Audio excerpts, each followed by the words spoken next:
आप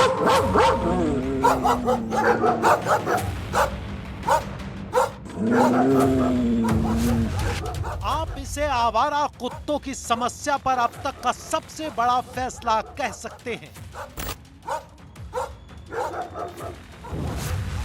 फैसला क्या है? इस फैसले से आपको क्या, कब और कैसे फायदा होगा? एक एक करके आज सारी बातें बताएंगे, लेकिन उसके पहले एक बेहद खास तस्वीर देखिए। इस तस्वीर को 5 फ्रेम में समझिए। पहला फ्रेम, कुत्ता एक गाय के पैर में दांत गड़ा देता है।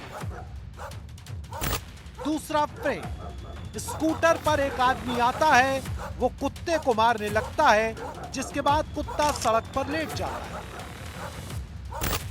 तीसरा फ्रेम, एक डॉग लवर आता है, वो कुत्ते को पीटने वाले काऊ लवर से झगड़ने लगता है। चौथा फ्रेम, सड़क पर लेटा हुआ कुत्ता उठ खड़ा होता है। और पांचवा फ्रेम, कुत्ता उसी आदमी को काटने लगता है जो उसके सपोर्ट में सड़क पर काऊ लवर से लड़ रहा है। ये वीडियो कब बनाया गया, कहां बनाया गया, किसने रिकॉर्ड किया, हमें नहीं पता, लेकिन 5 फ्रेम के इस वीडियो का सबक बहुत सीधा है। आवारा कुत्ते कहीं भी किसी को भी काट सकते हैं। वो खुद को चाहने वाले और खुद को पीटने वाले के बीच में भेद नहीं करते। क्या इसीलिए सुप्रीम कोर्ट ने आवारा कुत्तों पर आज एक बड़ा फैसला सुनाया है?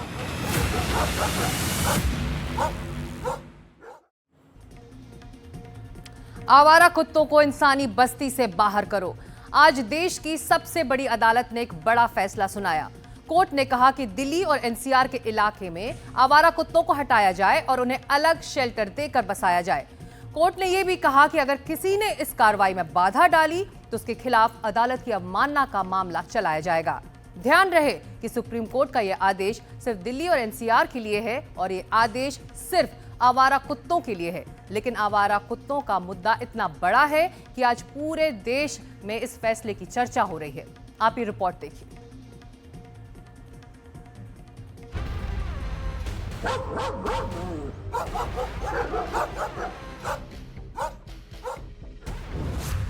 सुप्रीम कोर्ट का यह फैसला कितना गंभीर है, आप इसका अंदाजा सिर्फ 2 बातों से लगा सकते हैं।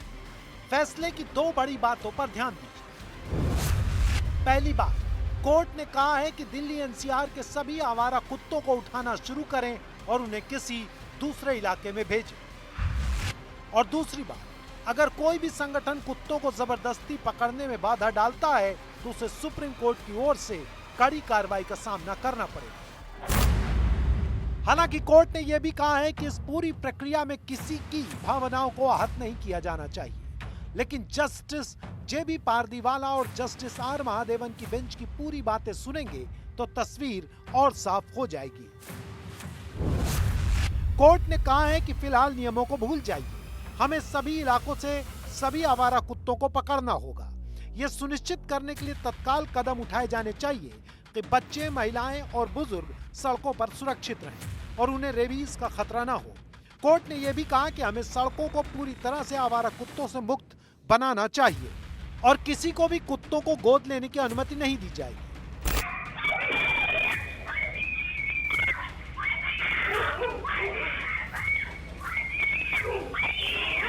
सुप्रीम कोर्ट ने यह भी साफ कर दिया है कि इस मामले में केवल सरकार की सुनवाई होगी, यानी आवारा कुत्तों से सहानुभूति वालों या किसी दूसरे पक्ष के आवेदन स्वीकार नहीं किए जाएंगे। इसी के साथ सुप्रीम कोर्ट ने राष्ट्रीय राजधानी क्षेत्र दिल्ली, एमसीडी और नई दिल्ली नगर निगम को तत्काल कुत्तों के लिए आश्रय स्थल बनाने और 8 सप्ताह के भीतर इसके बुनियादी ढांचे के निर्माण की रिपोर्ट देने का निर्देश भी दिया है। कोर्ट ने कहा है कि शेल्टर होम्स में उन कुत्तों की नसबंदी के लिए पर्याप्त कर्मचारी होने चाहिए जिन्हें वहां रखा जाए। कोर्ट ने आदेश दिया कि आवारा कुत्तों को सार्वजनिक स्थानों पर नहीं छोड़ा जाएगा। सीसीटीवी कैमरों से निगरानी की जाएगी ताकि ये सुनिश्चित हो सके कि कोई कुत्ता शेल्टर होम से बाहर नहीं जा पाए। कोर्ट ने अगले 6 हफ्तों में 5000 कुत्तों के लिए काम शुरू करने के निर्देश दिए हैं।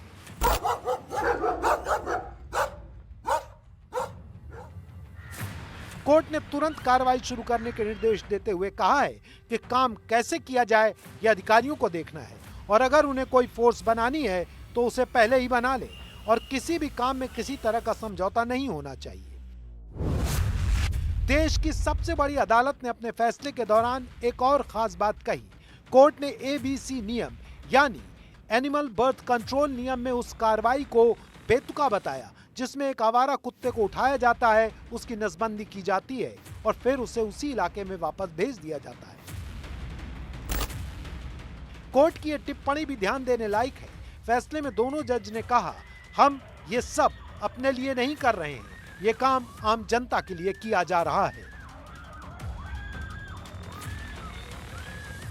दरअसल 28 जुलाई को सुप्रीम कोर्ट में जस्टिस जे.बी. पारदीवाला और जस्टिस आर. माधवन की बेंच ने अखबार में एक खबर पर स्वतः संज्ञान लिया था और कहा था कि जिस तरह अखबार में एक खबर छपी है, वाकई दिल्ली में जो हालत है वो चिंताजनक है। उन्होंने ये भी कहा था कि बच्चे और बुजुर्ग रेबीज़ का शिकार हो रहे हैं, ऐसे में तुरंत कदम उठाना ज़रूरी है। और इसके बाद स्वतः संज्ञान लेते हुए सुप्रीम कोर्ट ने इस मामले को रजिस्ट्री के पास भेजा था और कहा था कि registry chief justice of India justice B R. Gavai से उचित निर्देश लेकर इसे सूचीबद्ध करे। और अब इस मामले में एक लंबी चौड़ी सुनवाई हुई जिसमें सुप्रीम कोर्ट ने ये सारे दिशा निर्देश जारी किए हैं और कहा है कि तुरंत जो आवारा कुत्ते दिल्ली एनसीआर में हैं उनको उठाने का काम शुरू होना चाहिए।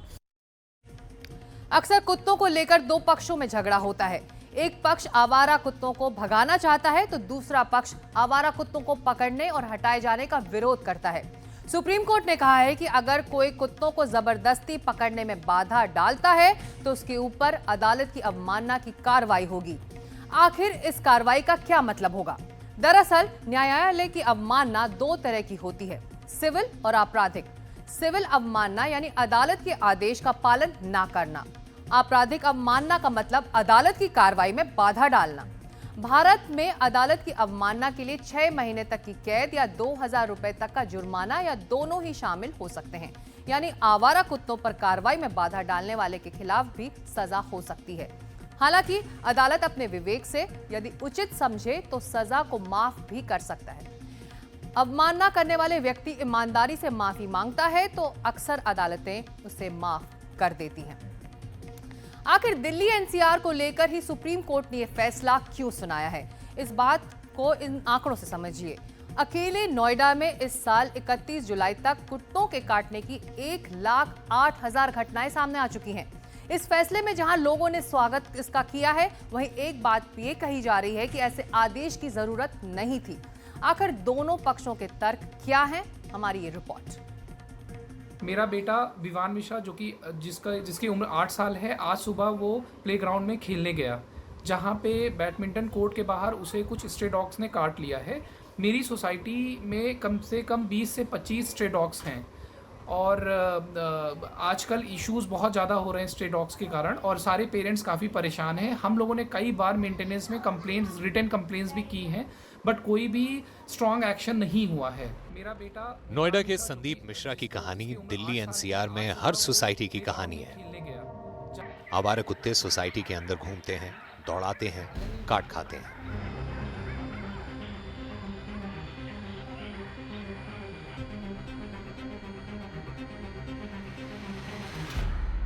गौतम बुद्ध नगर के आंकड़ों से इस बात को समझिए। इस साल के बीते 7 महीनों में इस जिले में पालतू और आवारा कुत्तों द्वारा काटे जाने के 1,08,000 से ज्यादा मामले रिपोर्ट किए गए हैं। देखिए, अभी तक जो मेरे पास डाटा है ये जुलाई तक का डाटा है। जुलाई तक अभी तक जो केस आ गए हैं टोटल हमारे पास जो हमारे डाटा में है तो वो 1,07,632 है। मतलब 1,08,000 के रिगार्डिंग सब है अभी तक। सर कितने महीने का आंकड़ा है ये हमारे पास जो 7 महीने का आंकड़ा है। 7 महीने टोटल, मतलब जनवरी से लेकर जुलाई तक का ये हमारे पास डाटा है। नोएडा में RWA के संगठन से जुड़े लोगों का कहना है कि सुप्रीम कोर्ट का यह फैसला और पहले आना चाहिए था। निश्चित तौर पे ये जो आज आदेश आया है सभी लोगों को इसका फायदा मिलेगा आप देखते हो कि कहीं पे भी रात में किसी भी गली में आप पैदल नहीं चल सकते। बहुत ज़्यादा कुत्तों का आतंक हर गली में, हर मोहल्ले में बढ़ता चला जा रहा था। तो आज ये जो डिसीजन आया, इसका हम स्वागत करते हैं। ये एक वर्डिक्ट बहुत अच्छा वर्डिक्ट सुप्रीम कोर्ट का दिया हुआ है, जिसके कारण एक तो आवारा कुत्तों का अपना रहने का घर मिल जाएगा, और जो आए दिन जो बच्चों को, बुजुर्गों को जो कुत्ते काटते थे, उससे भी निजात मिल जाएगा। तो ये जो आज का जो जजमेंट है सुप्रीम कोर्ट का, बहुत अच्छा जजमेंट है, जिसके कारण बहुत लोग राहत की सांस ले रहे हैं। सरकार इसको जल्दी से जल्दी इसको इम्प्लीमेंट कराए, ताकि जो वर्डिक्ट दिया गया है उसको अमल में लाने में आसान हो। लेकिन इस मामले का एक और पक्ष है। पब्लिक पूछ रही है कि अदालतें अब क्यों जाग रही हैं, जबकि आवारा कुत्तों का आतंक इस कदर बढ़ गया। के प्राधिकरण और लोकल स्तर की जो हमारी कार्यपालिका या कार्यप्रणाली है, वो कैसी है? क्या वो वास्तव में काम करना चाहते हैं? 1.5 लाख लोगों को कटवाने के बाद सुप्रीम कोर्ट जाग के कहता है कि भैया इन्हें कुत्तों से बचाओ। तो प्राधिकरण क्या कर रहा है, प्रशासन क्या कर रहा है, विधायक सांसद क्या कर रहे हैं? ये सवाल है। सवाल ये है कि सुप्रीम कोर्ट आज उठ के कह रहा है तो तुम कुत्तों के बारे में सोच रहे हो। गाय के बारे में कौन सोचेगा? रोड पे गाय घूम रही है, एक्सीडेंट होकर लोग मर रहे हैं, सांड आपसी झगड़े में क्या नाम है, हजारों लोगों को मार चुके हैं, छुट्टा पशु फसलों को बर्बाद कर रहे हैं। तो हर काम के लिए मतलब सुप्रीम कोर्ट पहले इंतजार करेगा कि 1.5 लाख तो लोग कुत्ते काट चुका है, अब 1.5 लाख एक्सीडेंट पहले सांड करवा दे, फिर मैं 1.5 लाख 2 लाख के बाद मैं बताऊंगा जी वो सांड हटाओ वहाँ से, रोड से। ऐसे लोग भी अपनी बात रखने के लिए आगे आ रहे हैं जो आवारा कुत्तों पर कार्रवाई के खिलाफ हैं। एनसीआर से क्यों दूर किया जाए? सुप्रीम कोर्ट का फैसला, ये क्या फैसला है? एक तो यही समझ नहीं आ रहा कि इंसान क्या एनसीआर में ही रहते हैं? वो तो पूरे हिंदुस्तान में रहते हैं, पूरे संसार में रहते हैं। और सबसे बड़ी बात है, ये तो प्राचीन काल से ही कुत्तों का हमारे साथ रहने का है। ये ईश्वर ने कुत्तों को वरदान दिया है कि वो इंसान के साथ ही रहें, और उसी के चलते ये है इंसानों के बीच में ही डॉग्स रहते हैं। मैं सबको ये बोल दूं, उसमें पैनिक होने की कोई ज़रूरत नहीं है। ये एक जजमेंट है, ऑर्डर नहीं है। और इस जजमेंट के खिलाफ हम रिक्वेस्ट करेंगे सुप्रीम कोर्ट के चीफ जस्टिस को, हमारा प्रेसिडेंट्स को, हमारा जितना अथॉरिटी है सबको रिक्वेस्ट करेंगे कि इस जजमेंट के खिलाफ हम डेफिनेटली खिलाफ जाएंगे। और मैं अकेला नहीं जाऊंगा, पूरा देश के 50% लोग जाएंगे। क्या इस फैसले की वजह से पर्यावरण पर भी कोई असर होगा? जरा सुनिए क्या तर्क दिए जा रहे हैं। अब इन सब श्वानों को हटा दिया जाएगा तो ऐसे छोटे जानवर जो हैं उनकी जनसंख्या में तुरंत वृद्धि देखने को मिलेगी, और आने वाले समय में ये एक आपदा भी उत्पन्न कर सकते हैं। अगर ऐसे ही तुगलकी फरमान होते रहे तो मुझे यूरोप की वो घटना याद आती है जब वहां अंधविश्वास के चक्कर में सारी बिल्लियों को हटा दिया गया था, और उसके बाद क्या हुआ था, ब्यूबोनिक प्लेग यानी ब्लैक डेथ फैला था, जिससे 75% यूरोप की आबादी काल के गाल में समा गई थी।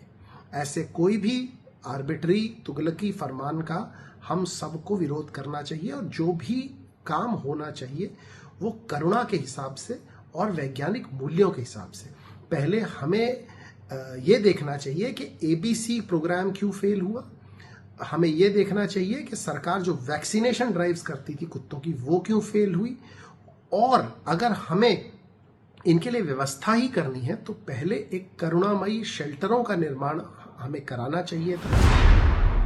जो भी हो, देश की सबसे बड़ी अदालत के फैसले के बाद सिर्फ दिल्ली और एनसीआर नहीं बल्कि पूरे देश में इस खबर की चर्चा है और उत्सुकता भी कि अब आगे क्या होगा और कैसे होगा।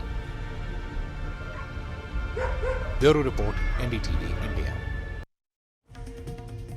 और अब कुछ आंकड़ों पर नजर डालते हैं। आवारा कुत्तों के काटने के मामले देश भर में कितने रिपोर्ट किए गए, इसके कुछ आंकड़े आपके सामने। साल 2022 में 21,89,909 मामले रिपोर्ट किए गए थे। साल 2023 में 30,52,521 मामले। साल 2024 में 37,15,713 मामले, और जनवरी 2025 तक 4,29,664 मामले रिपोर्ट किए गए थे, जिनके मामले जो कुत्तों ने काटे थे। और किन राज्यों में ज्यादा ये मामले रिपोर्ट किए गए हैं उस पर नजर डालते हैं। जो टॉप 5 राज्य हैं, पहला राज्य है महाराष्ट्र, जहां पर 4,85,345 मामले रिपोर्ट किए गए। दूसरा तमिलनाडु, 4,80,427 मामले। वहीं तीसरा गुजरात 3,92,837, कर्नाटक में 3,61,494, बिहार में 2,63,930। तो आवारा कुत्ते लगातार इन राज्यों में काटते रहे हैं, ऐसे मामले रिपोर्ट हुए हैं। इससे रेबीज का खतरा बढ़ा है और रेबीज से कितनी मौतें हुई हैं, इससे जुड़े कुछ आंकड़े अब आपके सामने। साल 2022 में 21 रेबीज के मामले से मौत हुई थी। साल 2023 में 50 मामलों की वजह से मौत हुई और साल 2024 में 54 मामले थे रेबीज के, जिसके बाद लोगों की